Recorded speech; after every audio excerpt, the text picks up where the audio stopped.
the second topic here, Dishonored 2, Dom, you've played it, you have your impressions. How is it? It's great. Did you play the first one? That's all. No. No. Done. So, Yeah. 10-second topic. I did play the first one. I played the first one about, I don't know, 70, 80% through. Never actually finished it.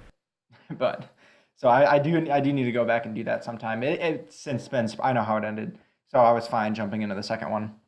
But the first one came for free with the second one as a digital code. So I'll get to it eventually.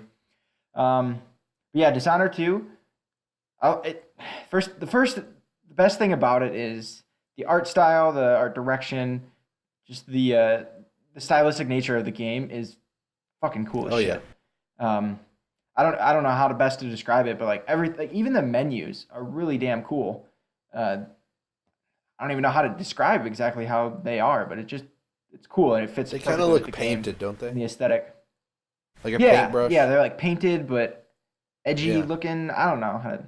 It's all really cool. And then of course the gameplay is exactly, what I expected. So you can play as Corvo or as Emily, but as I opened up with that cutscene, it seemed like this was meant to be played as Emily. I don't know, that's just the way the story felt, so that's who I chose. Apparently they have a little bit different powers. Hers are more focused on stealth, I guess, but I'll go back through and do a Corvo playthrough one day. But it is, at least, maybe I have less patience than I used to, but Dishonored 2 feels much more difficult than the first one did, because I never had any real issues. I mean, it's a hard thing to adjust to, the first-person stealth. From that perspective, stealth games are just freaking hard. Yeah. I mean, it's just the way it is. You brought that up before, Jordan, and it's definitely a worthwhile complaint here, because Dishonored 2 especially is much more difficult than I remember the first one being. I'd love to play Dishonored in third person. That would be so dope. Yeah, and that's one of those things where, I would, in my head, theoretically, that would be better to me too, but I don't, the way the game is made is just supposed to be it's just meant to be first person, I guess. I mean, it would just feel too weird, but either way, all the powers are really cool. The more, the farther you go along and the more runes you find, so in this case, you don't level up and gain new powers unless you actually go and find these runes, which I've hardly done. So I'm actually only using a couple powers to get through the game, and I'm only have one chapter left. So I'm over 90% done actually. Wow. Yeah, I've been burning through it. The A story lot is of people really were cool saying too. there's a wall that you hit, that there's one mission that is easily identifiable as being way harder than any other. I don't know what the name of it was. I just remember a lot of people chattering on Twitter and stuff saying that there's this one part in Dishonored 2 that the difficulty spikes pretty hard. Would you say that they were twittering on Twitter? Yeah. I don't remember any one level in particular, but the stealth in it's the enemies see you like that, instantly. I heard the AI is pretty and good, then it's more realistic that way, because most stealth games are extremely unrealistic and you can just toy with people, which would never obviously happen. Yeah, it's not perfect, but yeah, they see you instantly in scenarios where you wouldn't think they would, and then as soon as that little meter flies up and they see you, everyone in the room is alerted, and then it's just chaos and there's not much you can do. I've been trying to play through without killing people as much as I can. Actually, pretty good story. One of the missions, I knocked out, because every time you sneak up on someone, you can actually choke them out or kill them. So on and most missions end with, take out this target, kind of like Assassin's Creed, where your end goal is to eliminate, not necessarily kill. There's plenty of different ways that you can handle things. So I had knocked out the objective in one mission, and then the way to non-violently eliminate him was to put him in this weird memory chamber and erase all his memory so he couldn't continue to do what he was doing. I won't get into it too much. And so I knocked him out up on this ledge, and I'm like, oh, okay, he needs to go down there. So I thought I could just toss his body over this ledge and he could safely land in the chair, and I'd be like, okay, no kill playthrough. Good, yeah, we're awesome. No, it killed him, the fall. Yeah. Shocker. They can even drown if you choke them out and they fall in a puddle. Spoiler, Yeah, it turns out that guy was not a cat. Yeah. No, I didn't even, I don't know why I didn't think of it. I'm just used to like, for some reason I felt like it's a game and I can throw someone who's knocked out and he'll be fine. Yeah. It just had that ragdoll feel, but then nope, he's dead as shit. I have a question for you before we close out.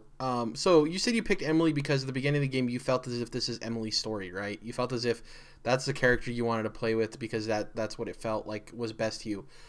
Do you, playing through this game, do you think, and obviously you won't know until you play through it again as Corvo, do you think that there's replay value there for you personally? Do you think it's worth going through again as him?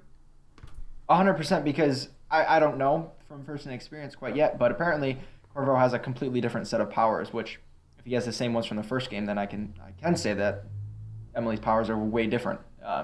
You still have the equivalent of that blink power that just, teleports you forward. For you, is Dishonored more of a franchise for you of gameplay than it is narrative? I don't know. I mean, the story is really cool, actually, and I'm enjoying following along with it, but it's really, I guess it is mostly about the gameplay and the freedom it gives you. So most games will tout, or many games will tout that, you can handle this situation in several different ways. In Dishonored, you can literally handle any situation in 100 different ways.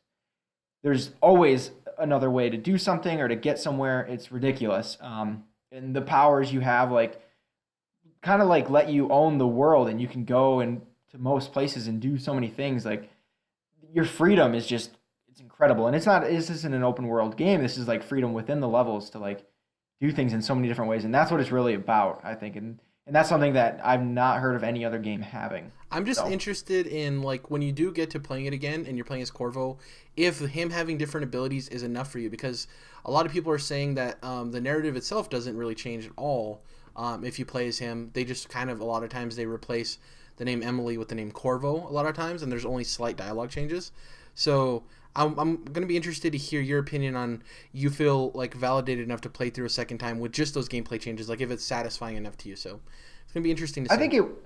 I think it will be, because even if the story itself doesn't change, the way you can do things can change so much. And if you choose to kill someone instead of handling them differently the first time, that has to change the narrative at least a little bit, and the way the levels progress. There's just so many different ways to do things. I can't say that enough. Yeah. So overall, your initial impressions of Dishonored 2 is, what do you grade it? Yeah, it's fantastic. Is it in your Game of the Year category? It might not be number one, obviously, because Uncharted 4. No, it's up there. I think Uncharted 4 still holds that title, followed by Gears of War 4. But Dishonored might be third on that list. I'll have to go through everything in my thoughts again and figure out what other games I played. That's great. I really am. It's fantastic. Before we close out this topic and go to the last topic, real quick, Jordan, just you can give me a yes or no. The little bit of Final Fantasy 15 you've played so far, do you think that it's leading towards it possibly being one of your favorite games of this year? I know you're very early on, so it's kind of a tough question, but just kind of that curve. You see that curve going up towards that? Or I would just say that it hasn't, it's still in the contending. It hasn't done anything so far that's removed itself from the game. Okay. So the arrow up, it's an arrow up, not an arrow down. Sure. It's, I've only played a couple hours, so I don't know too much, but yeah, it's definitely in there. We'll see.